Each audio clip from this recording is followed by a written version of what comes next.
जय हिंद, वंदे मातरम। साथियों, स्वागत है आप सभी का हमारे YouTube channel online teaching with Kaushal में। साथियों, जैसे आपको पता है यूपी पुलिस की परीक्षा के अंतिम दिन चल रहे हैं, तो मैंने सोचा कि आपको एक ऐसी क्लास दी जाए जिससे कि आपके 4 से 5 नंबर क्लियर हो जाएं। तो आप इस क्लास को अंत तक देखें ताकि आपके 4 से 5 नंबर क्लियर हो जाएं। तो चलिए साथियों, स्टार्ट करते हैं अपनी आज की क्लास। और साथियों, अगर आपने अभी तक मेरे चैनल को सब्सक्राइब नहीं किया है तो मेरे चैनल को जरूर सब्सक्राइब करें ताकि आने वाला अगला वीडियो सबसे पहले आपके पास पहुंच सके। तो चलिए स्टार्ट करते हैं आज की क्लास। पेपर को धुआं धुआं कर देंगे। दोस्तों, इसमें हमारा प्रश्न नंबर 1 क्या हो जाएगा? कश्मीर का अकबर किसे कहा जाता है? कश्मीर का अकबर किसे कहा जाता है? तो साथियों, कश्मीर का अकबर जो है ना, जैनुल आबदीन को कहा जाता है। किसे? जैनुल आबदीन को कहा जाता है, क्योंकि इसने हिंदू मुस्लिम प्रेम को दर्शाते हुए जजिया कर को हटा दिया था। कश्मीर में जजिया कर को इसने हटा दिया था। इसके बाद हमारा नेक्स्ट प्रश्न क्या है?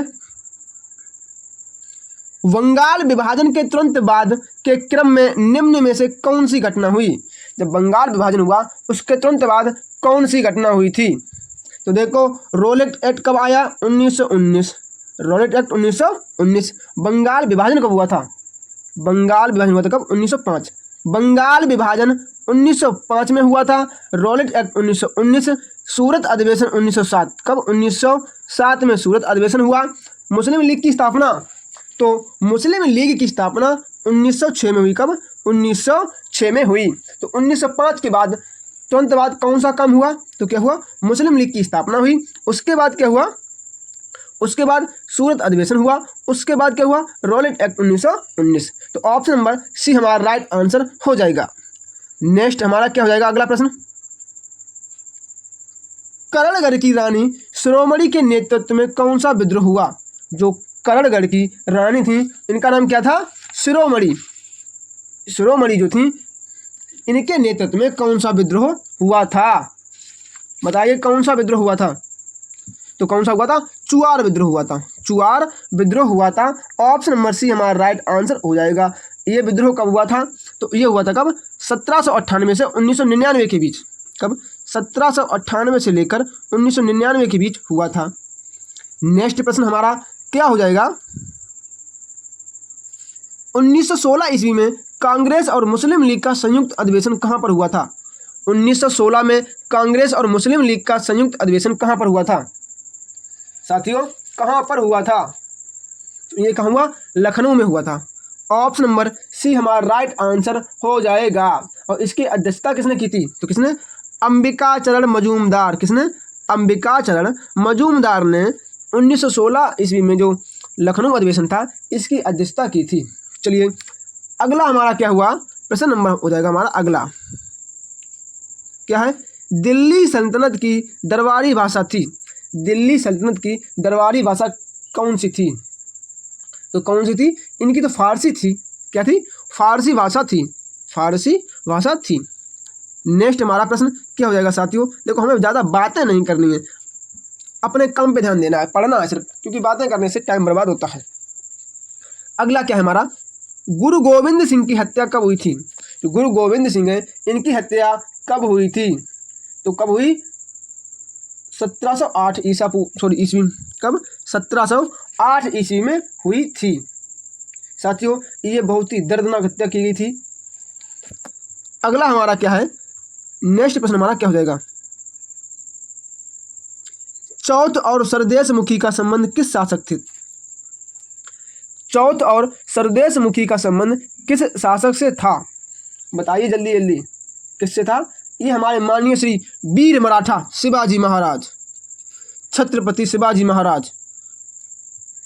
अगला क्या है हमारा? नेक्स्ट प्रश्न हमारा क्या हो जाएगा? क्या है? ग्रेनाइट एक आग्नेय चट्टान है, इसका रूपांतरण निम्न में से कौन सा है? ग्रेनाइट जो है ना, एक क्या है? आग्नेय चट्टान है। इसका रूपांतरण निम्न में से कौन है? तो इसका आंसर क्या हो जाएगा? नाइस। क्या हो जाएगा? नाइस हमारा राइट आंसर हो जाएगा। चलिए, अगला हमारा क्या है? भूकंप के केंद्र के निकट निम्न में से कौन सी तरंगें निकलती हैं? जो भूकंप का केंद्र बिंदु होता है उसके पास, उससे कौन सी तरंगें निकलती हैं? बताइए कौन सी तरंगें निकलती हैं? तो देखो इसमें तो शायद नहीं दिया गया, उसमें पी तरंगें निकलती हैं। कौन सी? 2 प्रकार की तरंगें निकलती हैं। कौन सी? पी तरंगें और एस तरंगें। पी और एस 2 प्रकार की तरंगें निकलती हैं। चलिए अगला हमारा क्या हो जाएगा, बहुत इंपॉर्टेंट प्रश्न है। पूर्व का वेनिस किसे कहा जाता है? पूर्व का वेनिस किसे कहा जाता है? तो पूर्व का वेनिस किसे? कोच्चि को कहा जाता है। किसे? पूर्व का वेनिस कोच्चि को कहा जाता है। कोच्चि कहाँ स्थित है? तो कोच्चि कहाँ है? ये केरल में स्थित है। कहाँ? ये केरल में स्थित है। नेक्स्ट हमारा प्रश्न क्या हो जाएगा साथियों, अगर आपने अभी तक हमारे चैनल को सब्सक्राइब नहीं किया है तो साथियों मेरे चैनल को जरूर सब्सक्राइब करें ताकि आने वाला अगला वीडियो सबसे पहले आपके पास पहुंच सके। क्या है हमारा नेक्स्ट प्रश्न, प्लेट विवर्तनिक सिद्धांत के प्रतिपादक कौन थे? प्लेट टेक्टोनिक थ्योरी किसने दी? बताइए ये थ्योरी किसके द्वारा दी गई? तो किसने दी? WJ Morgan. WJ मॉर्गन के द्वारा दी गई। और कब दी गई? 1967 में दी गई थी। इनमें एक और है, उनका नाम याद रख लो, उनका नाम क्या है? मैकेंजी और है, इनके साथ एक मैकेंजी और थी। नेक्स्ट हमारा क्या हो जाएगा, निम्न में से कौन सिंधु नदी की सहायक नदी नहीं है? निम्न में से सिंधु नदी की सहायक नदी कौन सी नहीं है? बताइए निम्न में से सिंधु की सहायक नदी कौन सी नहीं है? श्योक नहीं है, नुब्रा नहीं है, या फिर जस्कर नहीं है, या फिर दिहांग नहीं है। तो साथियों सिंधु की जो सहायक नदी है ये दिहांग नदी नहीं है। दिहांग नदी किसकी है? ये ब्रह्मपुत्र की है। जो दिहांग नदी है ये ब्रह्मपुत्र की सहायक नदी है। अगला हमारा क्या हो जाएगा नेक्स्ट प्रश्न, क्या है? मयूराक्षी बहुउद्देशीय नदी घाटी परियोजना किस नदी पर है? मयूराक्षी बहुउद्देशीय नदी घाटी परियोजना किस नदी पर है? तो साथियों ये किस पर है? ये पश्चिम बंगाल में है। और किस नदी पर है ये बताओ, ये किस नदी पर है? तो मयूराक्षी नदी पर ही है। किस पर? मयूराक्षी नदी पर ही है। और है कहाँ? ये है पश्चिम बंगाल में। अगला हमारा क्या है प्रश्न साथियों, बहुत इंपॉर्टेंट प्रश्न है। क्या है? सस्य गहनता का सूत्र क्या है? सस्य गहनता का सूत्र क्या है बताइए। तो इसका सूत्र होता है क्या? कुल बोया हुआ क्षेत्र बटे शुद्ध बोया हुआ क्षेत्र। इसका ऑप्शन कहाँ? ये देखो, कुल बोया हुआ क्षेत्र बटे शुद्ध बोया गया क्षेत्र गुणे 100। तो ऑप्शन नंबर बी हमारा राइट आंसर हो जाएगा, कुल बोया गया क्षेत्र बटे शुद्ध बोया गया क्षेत्र। अगला हमारा क्या हो जाएगा नेक्स्ट प्रश्न, क्या है हमारा? सिमलीपाल अभ्यारण्य किस राज्य में अवस्थित है? जो सिमलीपाल है ये किस राज्य में है? तो ये कहाँ है? ये उड़ीसा में है। कितना सरल आ गया ये, तो ये उड़ीसा में स्थित है। चलिए अगला हमारा प्रश्न क्या हो जाएगा नेक्स्ट प्रश्न हमारा क्या हो जाएगा, जबलपुर किस नदी के किनारे अवस्थित है? जबलपुर किस नदी के किनारे स्थित है? तो साथियों जबलपुर नर्मदा नदी के किनारे स्थित है। ये बहुत ही सरल प्रश्न है। चलिए अगला हमारा प्रश्न क्या हो जाएगा, गुलाबी क्रांति का संबंध है, गुलाबी क्रांति का संबंध किससे है? जल्दी जल्दी बताइए कि गुलाबी क्रांति का संबंध किससे है? तो किससे है गुलाबी क्रांति का संबंध? झींगा उत्पादन से है। इसमें नहीं है तो आप लिख लो क्या? झींगा उत्पादन। झींगा उत्पादन से संबंधित है गुलाबी क्रांति। लाल किससे संबंधित है? लाल है किससे? टमाटर से संबंधित। लाल जो है ना ये टमाटर से संबंधित है। अगला हमारा क्या हो जाएगा, और साथियों एक सेकंड, अगर इसमें ये ना हो कि झींगा क्रांति ना मिले तो वहां पर आप मांस उत्पादन भी लगा दोगे फिर भी सही हो जाएगा। गुलाबी संबंध जो गुलाबी क्रांति है इसका संबंध ऑप्शन में आपको झींगा मछली का उत्पादन ना मिले तो आप मांस उत्पादन भी लगा देना, कोई दिक्कत नहीं है, क्योंकि ऐसा आयोग ने माना है पिछली परीक्षा में। अगला हमारा प्रश्न क्या हो जाएगा, निम्न में से राहत बचाव कर्मी के लिए उपयुक्त उपकरण हैं? राहत बचाव कर्मी के लिए उपयुक्त उपकरण कौन कौन से हैं बताइए। तो क्या है? गम बूट। क्या? गम बूट हमारा राइट आंसर हो जाएगा, ऑप्शन नंबर बी गम बूट। इसका प्रयोग सामग्री को मिलाने, खुरचने, पलटने व फैलाने के लिए किया जाता है। किसका है ये? एक ठीक है। चलिए अगला हमारा क्या हो जाएगा, ऑलिव रिडले क्या है? ऑलिव रिडले ये क्या है? तो ऑलिव रिडले कछुआ होते हैं। क्या ये कछुआ होते हैं? ऑलिव रिडले कछुआ में आते हैं। ये विश्व में सबसे छोटे समुद्री कछुओं के रूप में जाने जाते हैं। अगला हमारा क्या है? मानचित्र कला के अध्ययन को क्या कहते हैं? मानचित्र कला के अध्ययन को क्या कहते हैं? तो क्या कहते हैं? इसे कार्टोग्राफी कहते हैं। ऑप्शन नंबर हो जाएगा सी, कार्टोग्राफी कहते हैं। नेक्स्ट प्रश्न हमारा क्या है? 74वां संविधान संशोधन अधिनियम कब पारित हुआ? 74वां संविधान संशोधन अधिनियम कब पारित हुआ? बताइए, जल्दी जल्दी कमेंट करके बताइए कि 74वां संविधान संशोधन अधिनियम है ये कब पारित हुआ था? ये कब हुआ था? 1993 में हुआ था। इसका संबंध सॉरी साथियों, इसका संबंध किससे था? तो किससे था? नगर पालिका से इसका संबंध था। अगला हमारा प्रश्न क्या हो जाएगा? केंद्र राज्य शक्तियों के बंटवारे के संबंध में उपबंध संविधान के किस अनुसूची में किया गया है? केंद्र और राज्य का जो संबंध है, मतलब बंटवारा है, ये किस अनुसूची में दर्शाया गया है? ये किस अनुसूची में दर्शाया गया है? तो किसमें? 7वीं अनुसूची में दर्शाया गया है।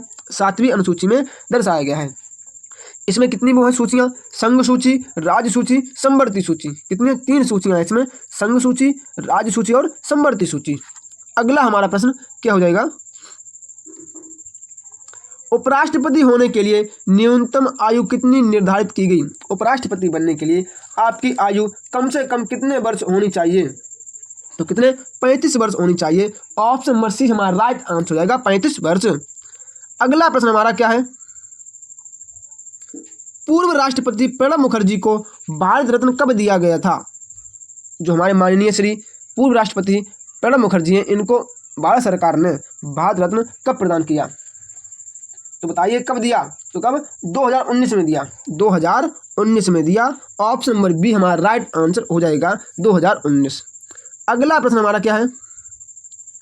भारत के किस प्रधानमंत्री को अविश्वास प्रस्ताव द्वारा हटाया गया था? भारत के ऐसे कौन से प्रधानमंत्री हैं जिन्हें अविश्वास प्रस्ताव के द्वारा हटाया गया था? तो किसे? विश्वनाथ प्रताप सिंह। ऑप्शन हो जाएगा बी, विश्वनाथ प्रताप सिंह। एक बात और याद रखें कि विश्वनाथ प्रताप सिंह यूपी के सीएम भी रह चुके हैं। अगला क्या है हमारा? कितने दिनों तक संसद से बगैर अनुमति के अनुपस्थित रहने पर संसद सदस्य की सदस्यता समाप्त हो जाती है? जैसे कि मान लो कोई विधायक या कोई सांसद है, कितने दिन तक संसद में ना जाए तो उसकी सदस्यता समाप्त कर दी जाती है? बताइए कितने दिन तक ना जाए? कमेंट बॉक्स में कमेंट कीजिए। तो कितने? 60 दिन तक ना जाए। ऑप्शन नंबर सी हमारा राइट आंसर हो जाएगा, 60 दिन तक। साथियों, अगर आपने अभी तक मेरे चैनल को सब्सक्राइब नहीं किया है तो दोस्तों मेरे चैनल को जरूर सब्सक्राइब करें ताकि आने वाला अगला वीडियो सबसे पहले आपके पास पहुंच सके। क्या है हमारा अगला प्रश्न? संविधान संशोधन किस अनुच्छेद के तहत प्रभान्वित है? तो संविधान संशोधन आर्टिकल 368 में किया जाता है। किसमें? आर्टिकल 368 में किया जाता है संविधान संशोधन। अगला हमारा प्रश्न क्या है? अनुच्छेद 263 का संबंध किस निकाय से है? 263 का संबंध किस निकाय से है? आर्टिकल 263 का संबंध किससे है? तो किससे? इसका अंतरजातीय परिषद, अंतरजातीय परिषद से है। बहुत इंपॉर्टेंट प्रश्न है, 2 बार आ चुका है, हो सकता है आपकी परीक्षा में भी आ जाए। नेक्स्ट हमारा प्रश्न क्या है? सर्वप्रथम मतदाता फोटो पहचान पत्र का प्रयोग किस वर्ष में किया गया? सबसे पहले जो मतदाता पहचान पत्र है ये किस वर्ष के चुनाव में किया गया था? तो कब किया गया था? 1990 के चुनाव में किया, 1990 के चुनाव में किया गया था। चलिए नेक्स्ट प्रश्न हमारा क्या हो जाएगा? ये बहुत इंपॉर्टेंट प्रश्न है। किस दंड संहिता को अगस्त 2019 से हटा दिया गया? इनमें से ऐसी कौन सी दंड संहिता है जिसको 2019 से हटा दिया है? बताइए कौन सी है? तो कौन सी है? रणवीर सिंह दंड संहिता। रणवीर सिंह दंड संहिता को 2019 में हटा दिया गया है। हमारा नेक्स्ट प्रश्न क्या है? बहुत इंपॉर्टेंट प्रश्न है। किस संविधान संशोधन द्वारा संसद में एंग्लो इंडियन समुदाय के प्रदत्त आरक्षण को खत्म कर दिया गया? मतलब जो एंग्लो इंडियन पहले होते थे संसद में, उनको मतलब जो आरक्षण प्रदान था, मतलब राष्ट्रपति मनोनीत करते थे, उनको उनका सब कुछ खत्म कर दिया गया, मतलब हटा दिया गया कि अब नहीं मनोनीत होंगे। तो कब 126वां संविधान संशोधन हुआ, इसके तहत इन्हें हटा दिया गया। नेक्स्ट प्रश्न हमारा क्या हो जाएगा? अगला प्रश्न हमारा क्या है? उत्पादन का निष्क्रिय साधन है। उत्पादन का निष्क्रिय साधन क्या है? तो साथियों, इस क्वेश्चन का आंसर आप सभी लोग मुझे मेरे कमेंट बॉक्स में कमेंट करके जरूर बताएंगे और आप बताएंगे कि आपको आज की ये क्लास कैसी लगी है। साथियों, अगर आपने अभी तक मेरे चैनल को सब्सक्राइब नहीं किया है तो मेरे चैनल को जरूर सब्सक्राइब करें ताकि आने वाला अगला वीडियो सबसे पहले आपके पास पहुंच सके। साथियों, जैसे आपको पता है एसएससी जीडी का नोटिफिकेशन आ गया है, मतलब आने वाला है, आ ही जाएगा 1-2 दिन में। तो उसके लिए आप टेंशन ना लें, मैं एसएससी जीडी का पूरा कोर्स लेके आ रहा हूँ बिल्कुल फ्री, वो भी इसी चैनल पर। आपको जीडी का मैथ मैं कराऊंगा, जीके जीएस भी मैं ही कराऊंगा, आप टेंशन नहीं लीजिए। आप सिर्फ यहाँ पढ़ने आइए, वो भी मैं आपको गारंटी देता हूँ कि जीडी में पढ़ने के बाद आपको कहीं और पढ़ने की जरूरत नहीं पड़ेगी, क्योंकि सिलेक्शन देने की गारंटी मेरी है। जीडी में मेरा पढ़ाया हुआ जो मैं पढ़ाऊँगा, आप टेंशन ना लीजिए, पढ़िएगा, उससे प्रश्न जरूर आएंगे, ठीक है। और हम लोग पेपर को फोड़ देंगे, टेंशन लेने की कोई बात नहीं है। तो चलिए साथियों, मिले अपने अगले वीडियो में, तब तक के लिए जय श्री राम, राधे राधे।